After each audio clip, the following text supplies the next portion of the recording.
this video, we will be starting with a new idea, which is solving ax squared plus bx plus c equal to 0 using the graph.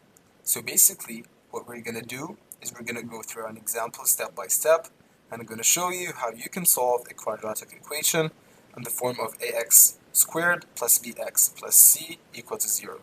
The example says using the graph of y equal to x squared minus 5x plus 4, to solve the equation 0 is equal to x squared minus 5x plus 4. So, if you take a look at both of the equations, it is obvious that we have replaced the y with the 0. And keep in mind, when we say y equal to 0, this means that we find what we need on the x-axis.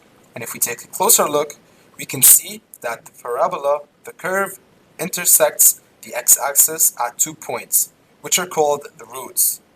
A root of 0 equal to ax squared plus bx plus c is the intersection between the graph and the x-axis, or we can call that the x-intercept.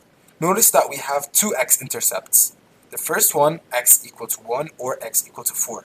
Now let's see if 1 and 4 are valid. First of all, what we're going to have to do is that we're going to substitute x with 1.